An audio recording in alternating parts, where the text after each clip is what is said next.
Hello and welcome to Housing TV News at the top of the hour, coming to you from our studios here in the nation's capital, Abuja.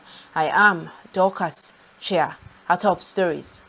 Nelfund hits 1 million applications. Christian leaders back Trump's genocide alert on Nigeria. Tenants lament rising rents. Exploitative fees in Nigerian cities.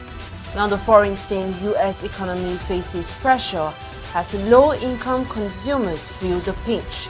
And now the news in detail. The Nigerian Education Loan Fund, Nelfund, has achieved a major milestone, recording over 1 million student loan applications since the official launch of its digital portal on May 24, 2024.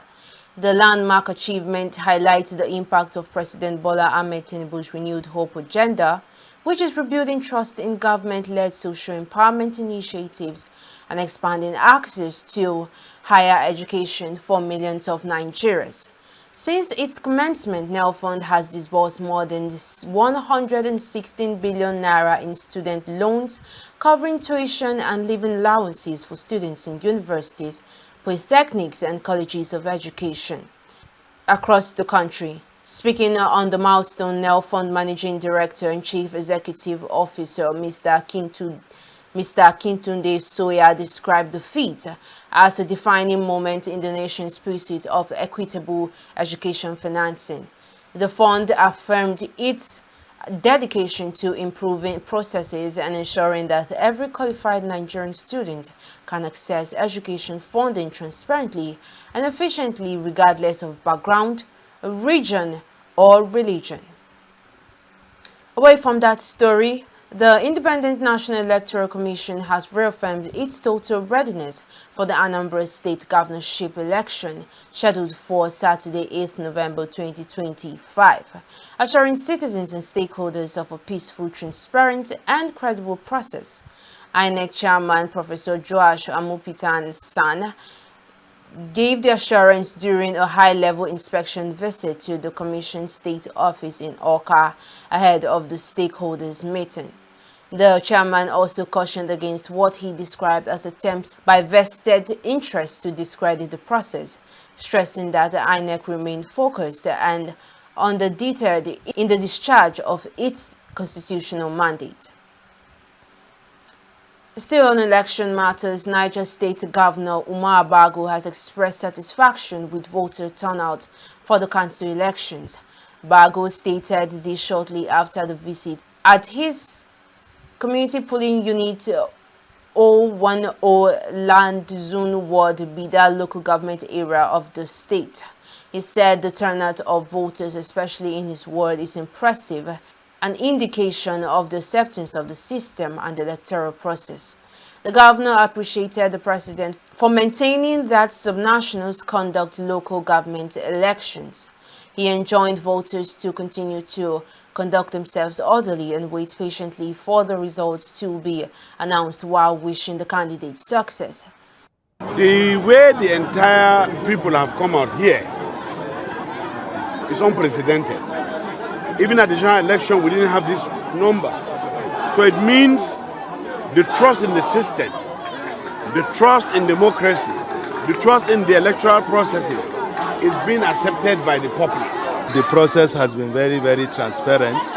And then what we are hearing from all quarters is that the peace that we are witnessing here is the same thing that is happening across the state.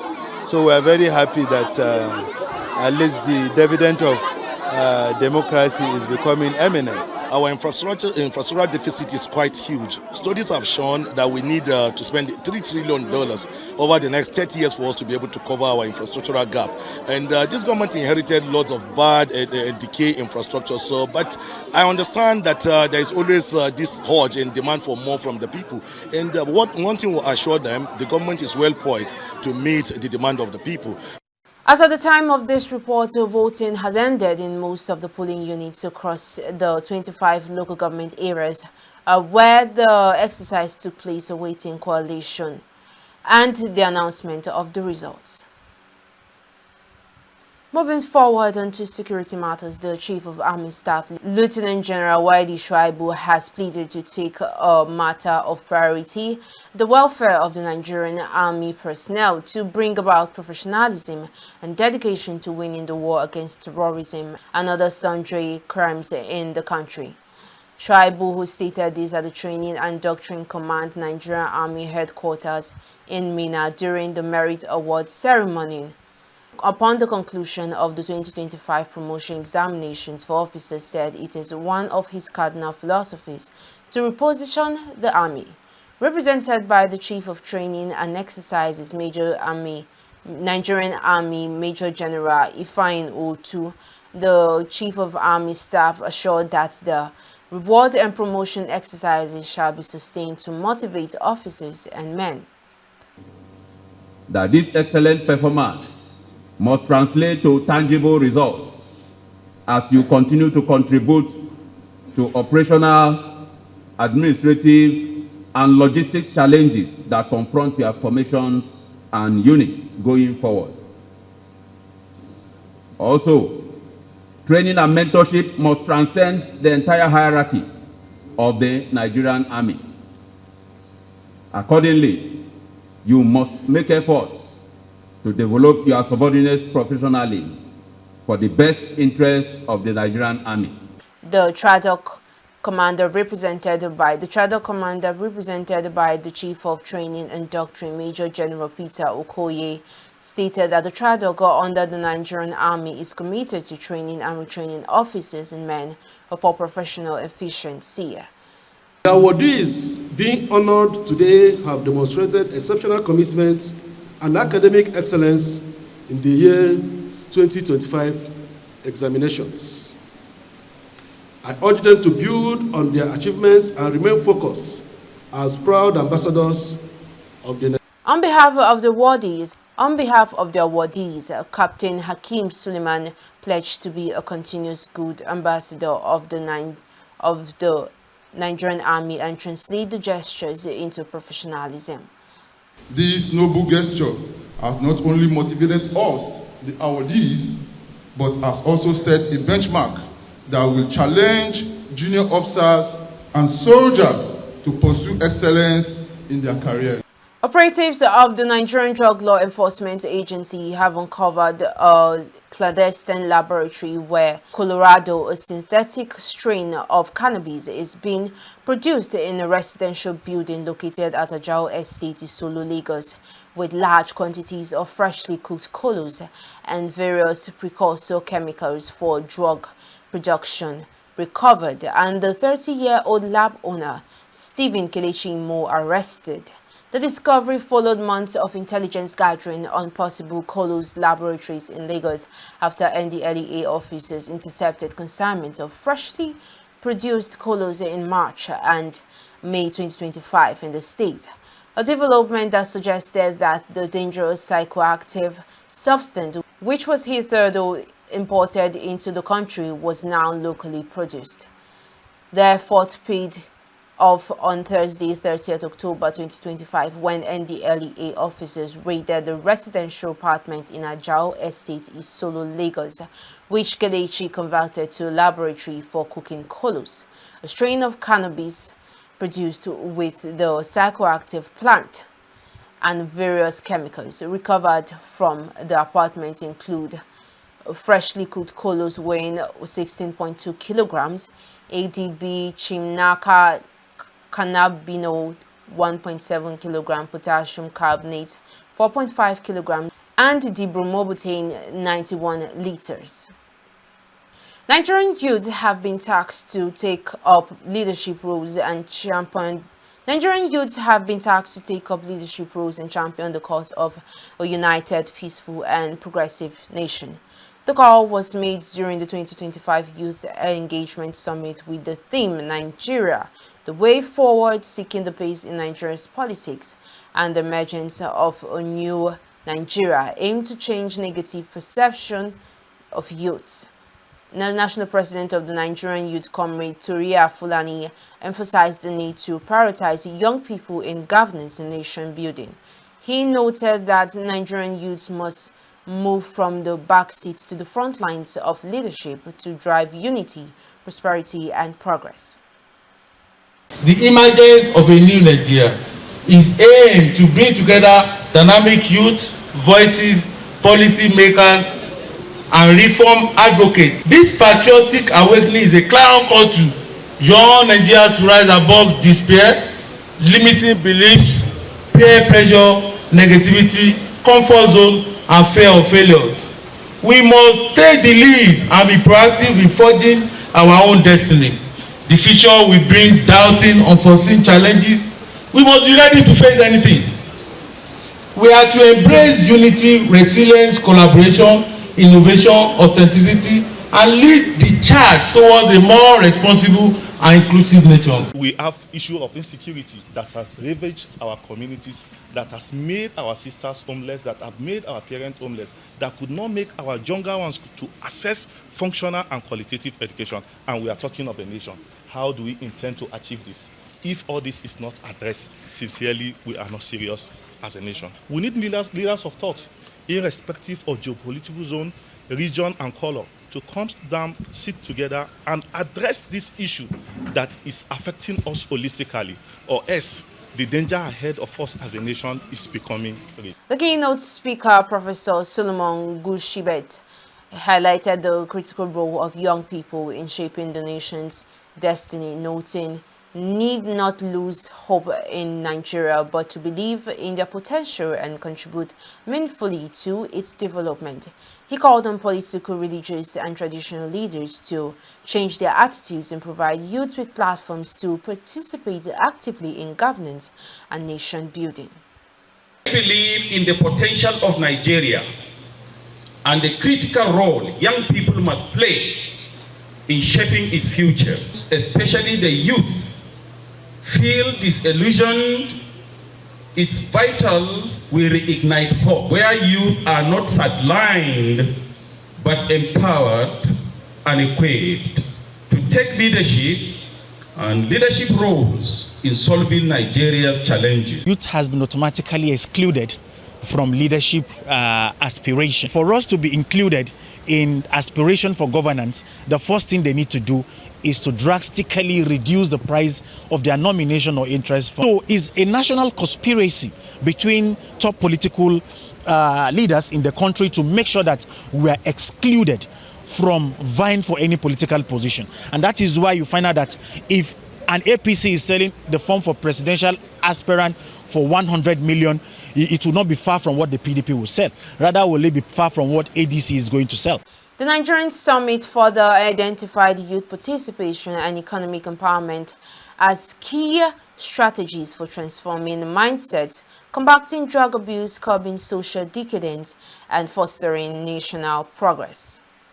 Following the alarm raised by the United States President Donald Trump on the alleged genocide being perpetrated against Nigerian Christians, more reactions have continued to trail the development.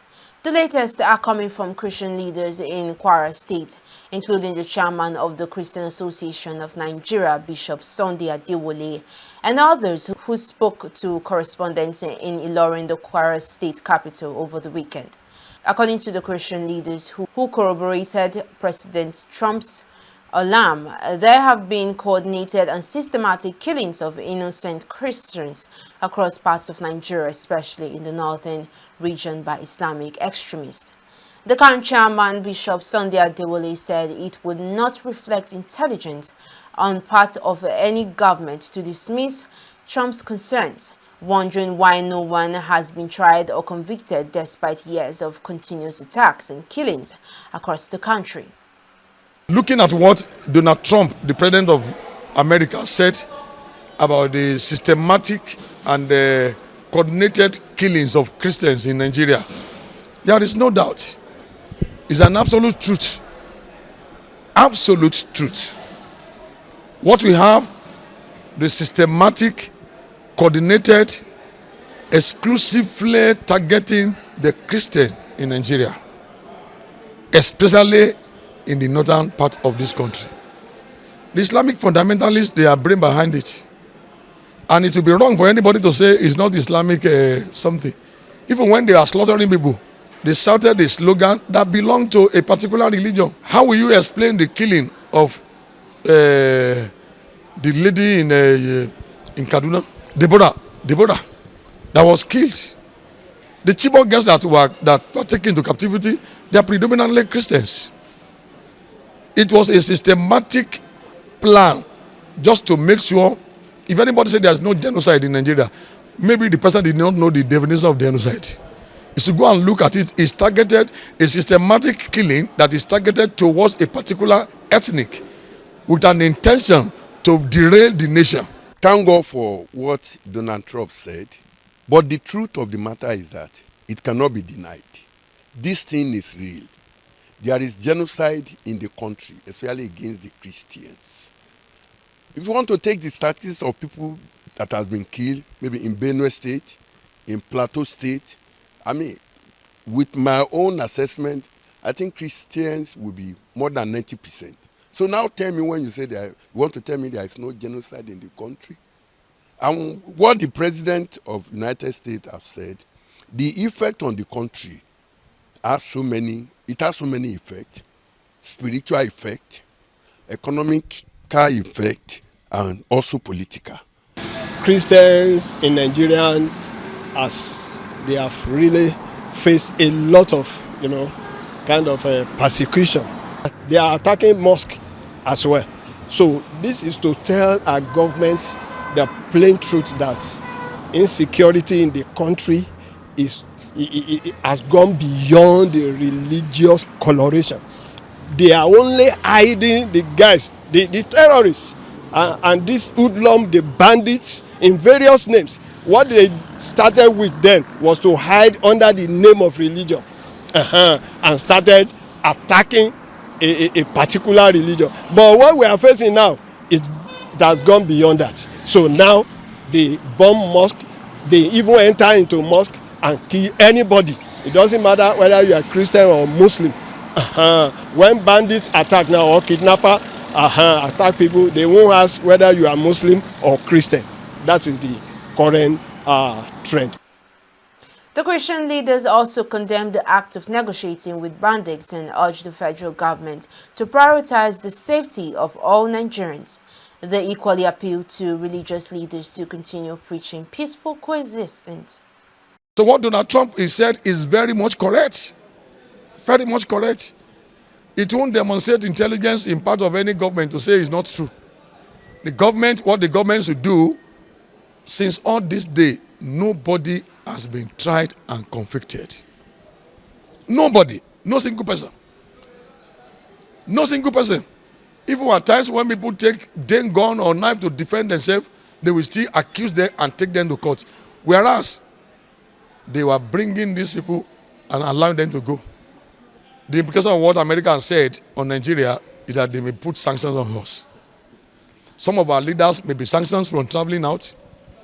Those that are traced to those either sponsoring, financing them, will be dealt with, which is a welcome development. So I will appeal to government not to just treat, the issue of insecurity or what the statement by the President of the United States of America with levity.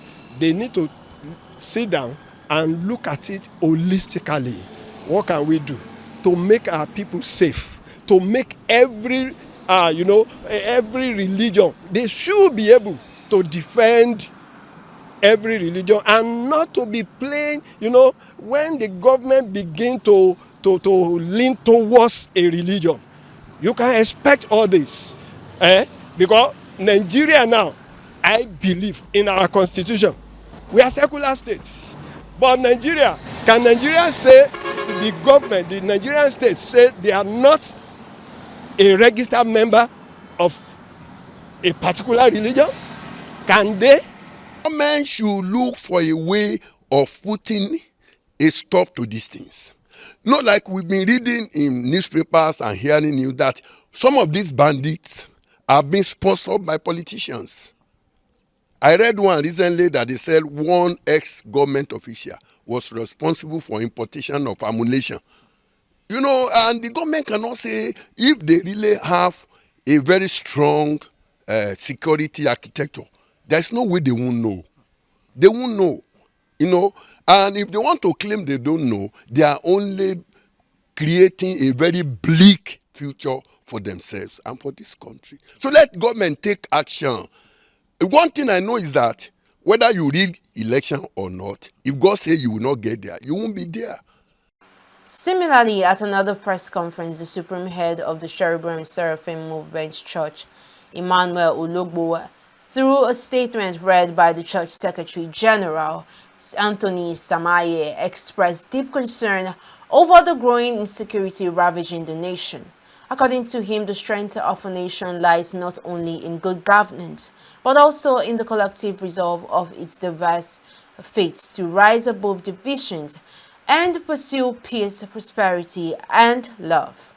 The foundation of a strong and united nation rests not only on political leadership, but also on the ability of different faiths and communities to come together, transcending divisions to pursue shared goals of prosperity and security and love. For now, President Donald Trump has threatened possible military action against what he described as Islamic terrorists killing Christians in Nigeria and vowed to halt all U.S. aid to Nigeria if the situation persists. Suspected herdsmen reportedly set ablaze a large rice farm belonging to one Mr. Ubakaya at Te Oribiam along the Naka-Makudi Road, Gwe West local government area of the state. According to an eyewitness, Mr. Ado Bartolome, the inferno caused the entire rice field spanning several hectares.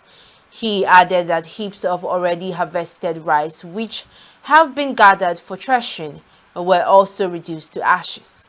The destruction has left the Ubakaya family devastated, as the farm served as their primary source of income and sustenance. Sympathizers who visited the scene expressed sorrow over the repeated attacks on farmers in the area, calling on security agencies and the Nigerian government to intensify efforts in protecting farmers in Gwe West, who have reportedly endured years of hardship and displacement due to attacks by armed herdsmen. We'll now take a pause here, and up next are news stories from the build sector. Stay with us. This is Housing TV Africa on YouTube and click on the subscribe button. Subscribe to Housing TV Africa to stay updated on latest happenings in Nigeria's housing sector. Follow our social media pages, like and share our posts. On Facebook, Housing TV Africa. On Twitter, Housing TV Africa. Instagram, Housing TV Africa. Welcome back. Glad to have you join us on Housing TV News at the top of the hour. Now to the build sector. Tenants in major Nigerian cities, especially Lagos, Abuja, and Port Harcourt, are decrying rising rents and excessive charges by landlords and estate agents, which they say are worsening living conditions. In Lagos, the epicenter of the crisis, renting even a modest apartment has become difficult as agents impose inflated fees despite legal limits. The Lagos Tenancy Law caps agency and legal fees at 10% of annual rent, but tenants say many agents demand much more. A two-bedroom apartment that once cost ₦1 million and now goes for as high as 3.5 million naira, while additional charges for agency, legal, and caution fees often extend 1.5 million naira. Chidima Samuel, a tenant in Egbe, said she paid 350,000 naira for rent, but an extra 300,000 in agency and agreement fees. Another tenant, Kingsley Odo, abandoned a deal in Surulere after an agent demanded 1.2 million in fees on a 3.5 million flat. Experts blame the situation on weak enforcement and Nigeria's huge housing deficit, despite laws and agencies such as the SERA meant to regulate this sector. Exploitation persists. The Lagos State government is reportedly preparing new legislation to strengthen tenant protection and curb excessive charges. Stakeholders, however, warn that only strict enforcement will bring real relief to struggling renters. And over to the foreign scene. The U.S. economy may be headed for a slowdown as lower-income households struggle with rising healthcare costs, a potential loss of federal food benefits, and growing job insecurity. The pressure comes as the holiday shopping season begins, traditionally a strong period for consumer spending. However, the ongoing government shutdown threatens to halt food benefits for about 42 million Americans under the Supplemental Nutrition Assistance Program. Although a federal judge has temporarily blocked the suspension, the necessity remains. Rising healthcare premiums and recent layoffs are adding to the strain. While consumer confidence has dipped, the Nigerian economy is resilient but will face a test at the turn of the year, said Joseph Bruselas, chief economist at RSM US, warning of a possible rise in unemployment. Analysts say that while the loss of SNAP benefits may have a limited impact on GDP, combined pressures could weaken household spending and test the strength of the U.S. recovery. And that's the much we can take on Housing TV News at the top of the hour. But before we go, a recap of our top stories. NELPON hits 1 million applications. Christian leaders back Trump's genocide alert on Nigeria. Tenants lament rising rents, exploitative fees in Nigerian cities. Now on the foreign scene, U.S. economy faces pressure as low-income consumers feel the pinch. For more news in the housing sector, do well to follow us on all our social media platforms. You can subscribe to our YouTube channel, Housing TV Africa, and download the Housing TV mobile app on your Google Play Store and the Apple Store to stay connected. I am Dorcas Chia. Bye for now.